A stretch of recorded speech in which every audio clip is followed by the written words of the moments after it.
রাবেয়া বসরি আমল করে আউলিয়া হয়েছেন, ঠিক কিনা বলেন? সোনার মা বোনরা, মেয়েরা ওলিয়া উলিয়া হতে পারবে, মেয়েরা নবী হতে। নবীর দরজা বন্ধ, ওলির দরজা খোলা। রাবেয়া বসরি ওলি ছিল কি ছিল না? ছিলেন না?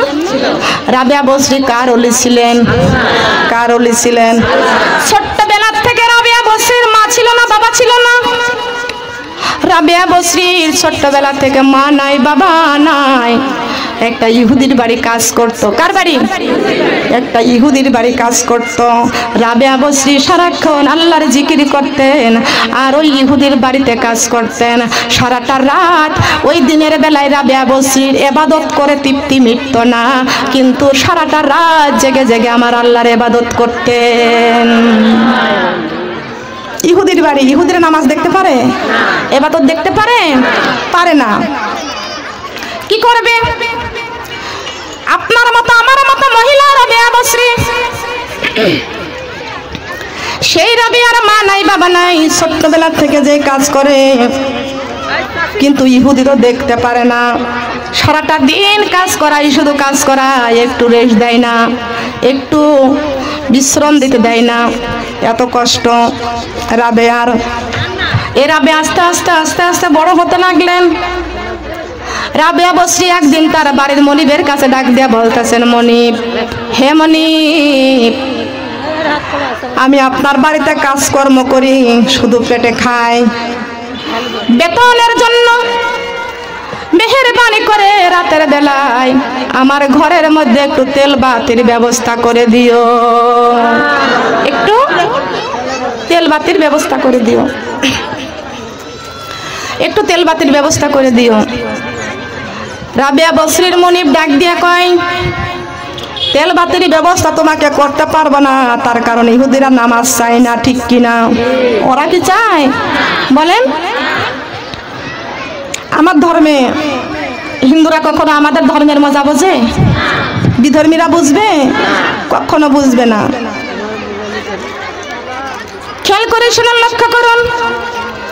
এই রাবেয়া বসরি নামাজ পড়ে পড়ে আমার আল্লাহর কাছে কান্দে, সেজদায় পড়ে পড়ে আমার আল্লাহর কাছে কান্দে আর বলেন, মাবুদ, হে রব্বুল আলামিন, তুমি আমার মনিব, তুমি আমার স্রষ্টা, তুমি আমার মালিক। সুবহানাল্লাহ বলেন। তুমি আমার প্রভু, তুমি আমার মালিক। আমি যেই বাড়িতে কাজ করি ওই মনিবের কাছে একটু তেলের ব্যবস্থা চাই, আমাকে দেয় না, আমাকে দেয় না। রাতের বেলায় রাবেয়া বসরি ওযু করে যায় নামাজের মধ্যে বসিয়া সেজদায় মাথা নত করে দিয়ে আমার আল্লাহর কাছে কাঁদতেছেন। বলেন সুবহানাল্লাহ। কার কাছে কাঁদতেছে? কার কাছে?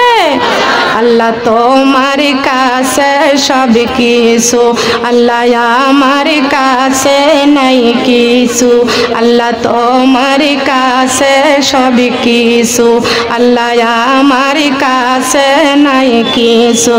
আল্লাহ তুমি যদি আমার হও, আল্লাহ তুমি যদি আমার হও, অন্ধকার কবরে কিসের ভয়? সুবহানাল্লাহ, আলহামদুলিল্লাহ, সুবহানাল্লাহ,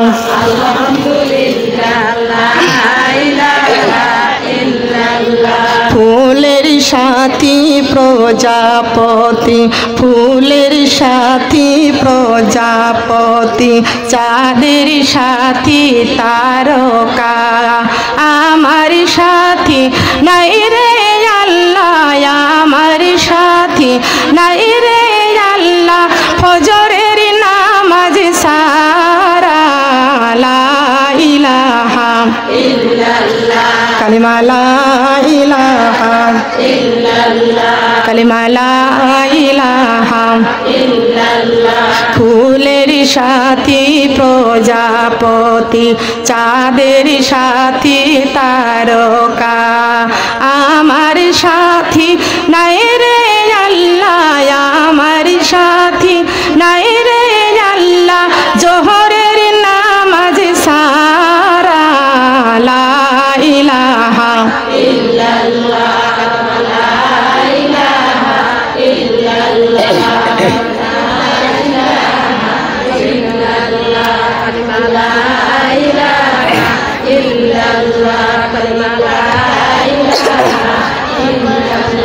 ফুলের সাথী প্রজাপতি, চাঁদের সাথী তারকা, আমার সাথী নাই রে আল্লাহ, আমার সাথী নাই রে আল্লাহ, কোরআন শরীফ সারা, লা ইলাহা ইল্লাল্লাহ, কালিমা লা ইলাহা ইল্লাল্লাহ, লা মুহাম্মাদুর রাসূলুল্লাহ। সবাই বলি সাল্লাল্লাহু আলাইহি ওয়াসাল্লাম। সোনার মা বোনরা কান লাগান, দুনিয়ার মানুষের কাছে হাত বাড়াইলে দুনিয়ার মানুষ বেজার হয়ে যায়। দুনিয়ার মানুষের কাছে একবার থেকে দুইবার থেকে তিনবার চাইলে দুনিয়ার মানুষ রাগ হয়ে যায়, বেজার হয়ে যায়। আমার আল্লাহ পাক রব্বুল আলামিন বলেছেন, আমার বান্দারে আমি আল্লাহর কাছে যতবার চাইবা আমি আল্লাহ ততবার খুশি হয়ে যাব। খুশি হবেন কে? খুশি হবেন কে? বান্দারে আমার কাছে চাও, ও বান্দা তোমরা আমার কাছে চাও, আমি আল্লাহ চাইলে খুশি হই, দুনিয়ার মানুষগুলো বেজার হয়ে যায়। রাবিয়া বসরির মনিব তেলের ব্যবস্থা চাইলে তেলের ব্যবস্থা করে দেয় নাই। রাবিয়া বসরি নামাজের সেজদায় আমার আল্লাহর কাছে কাঁদতেছেন, বলেন সুবহানাল্লাহ, সুবহান রাব্বিয়াল আলা, সুবহান রাব্বিয়াল আলা। এই সেজদার দরকার আছে কিনা? আছে কিনা? আল্লাহ কয় সেজদাকারীর কপালটা কত দামি, আমার বান্দার সেজদায় পরে আমি আল্লাহর কাছে যা চাইবে আমি আল্লাহ তাই মনের আশা পূরণ করে দিব। তবে মনে করবেন না যে আজ 50 বছর ধরে চাচ্ছি আল্লাহ দিই নাই, তো এটা মনে করতে পারবেন না। আপনি চাইতেই থাকবেন, আল্লাহ দুনিয়াতে যদি পূরণ না করে কবরে গেলে পূরণ করে দিবে। সুবহানাল্লাহ বলেন।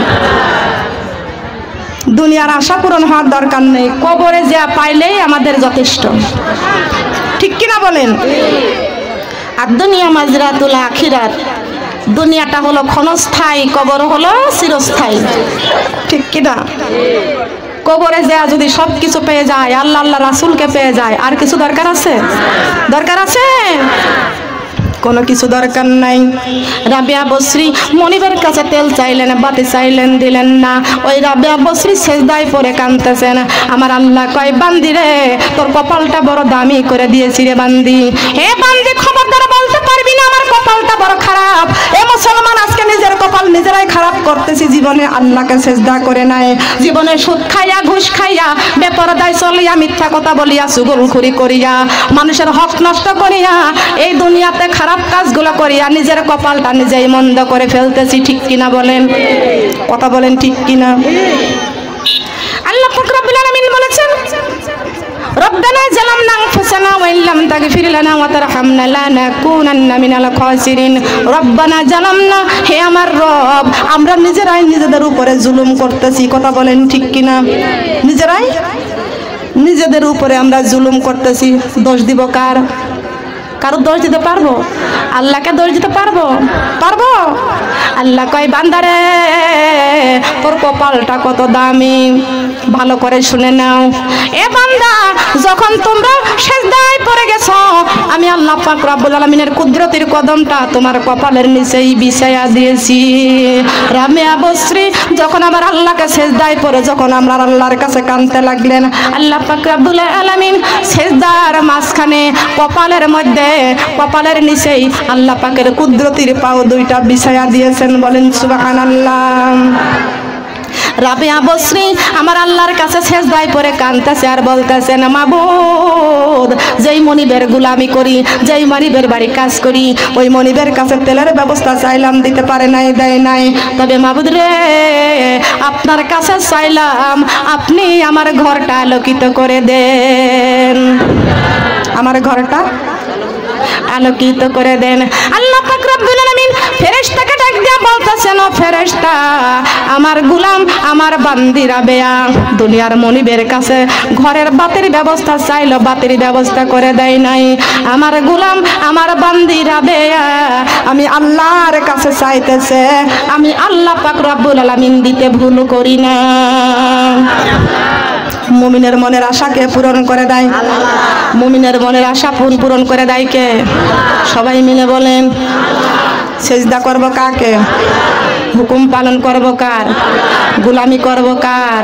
তার নিয়ামতের শুকরিয়া কেমনে আদায় করি, তাই বারে বারে ওই কদমে লুটিয়ে পড়ি, তাই বারে বারে ওই কদমে বলেন, তাই বারে বারে যাই যেদিকে এই দুটি চোখে দেখি মহিমা, তার নিয়ামতের এই জগতে হয় না তুলনা। যাই যেদিকে এই দুটি চোখে দেখি মহিমা, তার নিয়ামতের এই জগতে হয় না তুলনা। তাই ওই আল্লাহ নাম ওই মধুর নামে জবানে পড়ি, তাই বারে বারে ওই কদমে লুটিয়ে পড়ি, তাই বারে বারে বলেন, তাই বারে বারে খাদ্যহীনের দাও গো খাবারে দুঃখী জনের শোক, রাত্র শেষে আধার কেটে দেখাও আলোর মুখ। সুবহানাল্লাহ বলেন। খাদ্যহীনের দাও গো খাবারে দুঃখী জনের শোক, রাত্র শেষে আধার কেটে দেখাও আলোর মুখ। ওই আল্লাহ নাম ওই মধুর নামে জবানে পড়ি, তাই বারে বারে ওই কদমে লুটিয়ে পড়ি, তাই বারে বারে বলেন, তাই বারে বারে ওই কদমে লুটিয়ে পড়ি। আল্লাহু আকবার। কার কুদরতের কদমে? কার কুদরতের কদমে? রাজি আছি তো? সেজদা করতে রাজি আছি? কারা কারা সেজদা করতে রাজি আছি? আল্লাহ আমার লালমনিরহাট পাটগ্রামের মা বোনদেরকে কবুল করে নাও, এই সোহাগপুরের মা বোনদেরকে তুমি কবুল করে নাও। আল্লাহ আমার সোহাগপুরের মা বোনদেরকে এই কোরআনের খেদমত তুমি কবুল করে নাও।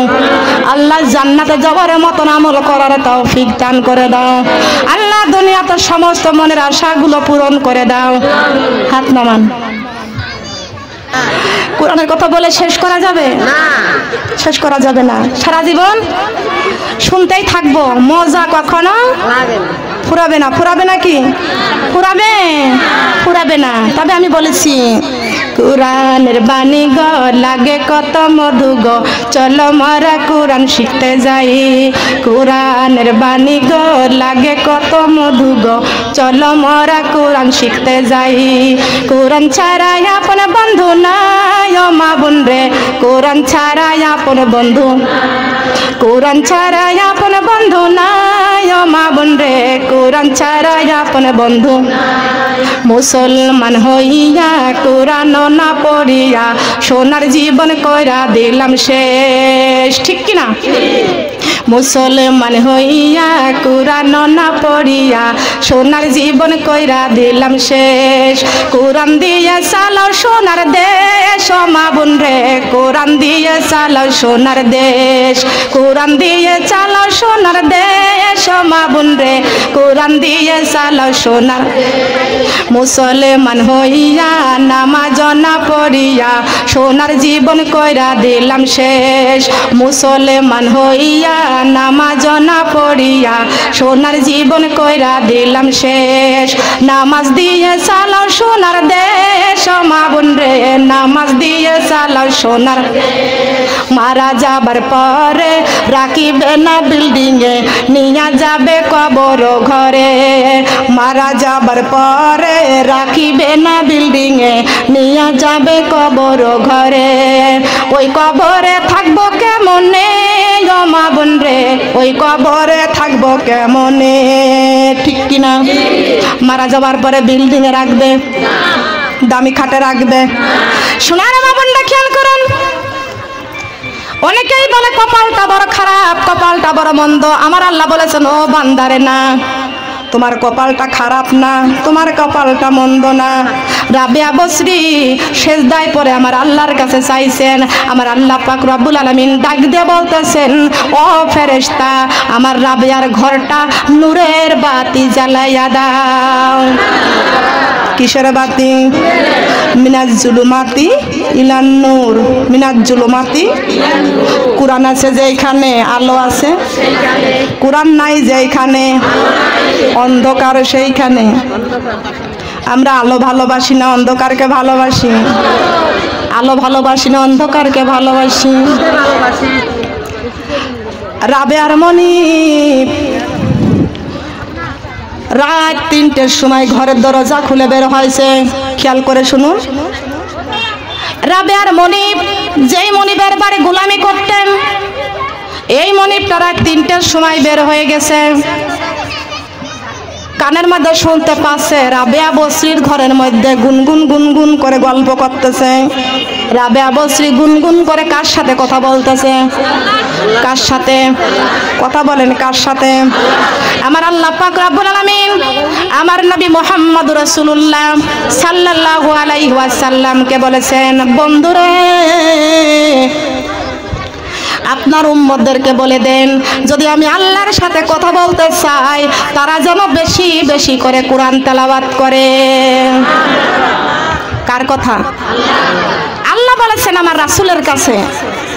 আমার রাসূল বলেছেন, উম্মতরা গো, তোমরা যদি আমি আল্লাহর সঙ্গে আমার আল্লাহর সঙ্গে কথা বলতে চাও তাহলে বেশি বেশি করে কোরআন তেলাওয়াত করো। আজকে মুসলমান হইয়া কোরআন তেলাওয়াত করি না, ঠিক কিনা বলেন? কথা বলেন ঠিক কিনা? আল্লাহ বলেছেন আমি আল্লাহর সাথে কথা বলতে হলে বেশি বেশি করে কোরআন তেলাওয়াত করো। কোরআন তেলাওয়াত করা মানে আমি আল্লাহর সাথে কথা বলা। আজকে মুসলমান কোরআন তেলাওয়াত করে না। মুসলমানদের এই কোরআনটা ঘরের তাকে থাকে, কোরআনের গায়ে ঝুলকালি লেগে যায়, কোরআনের গায়ে মাকড়াসাই বাসা বেঁধে রাখে, টিভিটা প্রতিদিন 3বার করে মোছে, 3বার করে টিভি পরিষ্কার করে। আল্লাহর কোরআনের গায়ে সমস্ত ধুলাবালি ময়লা জমে আছে, কোরআনটা তেলাওয়াত করে না।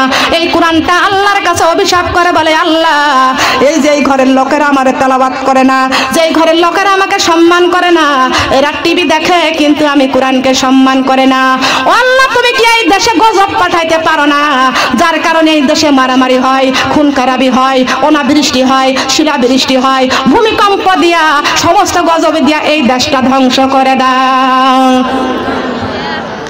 আজকে মুসলমানের সন্তানরা করোনার ভয়ে মাস্ক ব্যবহার করে কিন্তু আল্লাহর ভয়ে পর্দা করে না। কথা বলেন ঠিক না বেঠিক? কথা কোন ঠিক না? যেখানে আল্লাহর কোরআন তেলাওয়াত হয়, যেখানে কোরআনের অনুষ্ঠান হয়, ওখানে কোনোদিন করোনা ভাইরাস আসতে পারে না। কথা বলেন ঠিক না বেঠিক? আমরা মুসলমান, আমাদের উপরে গজব আসতে পারে না, আমাদের উপরে থাকবে আল্লাহ পাকের রহমত। বলেন সুবহানাল্লাহ। কার রহমত? কার রহমত? আল্লাহর ঘরে মসজিদে কোনোদিন করোনা ঢুকতে পারে না, কোরআনের কাছে কখনো করোনা আসতে পারে না। কোরআন হলো রহমত। কোরআনকে বলা হয়েছে, কোরআন রে তুমি কবে এসেছো? কোরআন বলেছেন ইন্না আনজালনাহু ফি লাইলাতুল কদরি। কোরআন রে কোন সময় এসেছো? সময়ের কথাটা বলে দাও। কোরআন বলে দিয়েছেন ওয়া মা আদরাকা মা লাইলাতুল কদরি। হে কোরআন, তুমি দুনিয়াতে কাদের জন্য এসেছো বলে দাও। কোরআন বলে দিয়েছে আমি কোরআনটা কাদের জন্য দুনিয়াতে এসেছি। ওয়া নুনাজ্জিলু মিনাল কুরআনি মা হুয়া শিফাউ ওয়া রাহমাতুল লিল মুমিনিন। বলেন আল্লাহু আকবার। এই কোরআনটা মুমিনদের জন্য রহমত স্বরূপ। সুবহানাল্লাহ বলেন। কার জন্য? কাদের জন্য? মুমিনদের জন্য। কোরআন যদি রহমত স্বরূপ হয়, যদি এই কথা কোরআনে বলে, তাহলে আমরা মুমিন হতে চাইতো। মুমিন হতে চাইতো।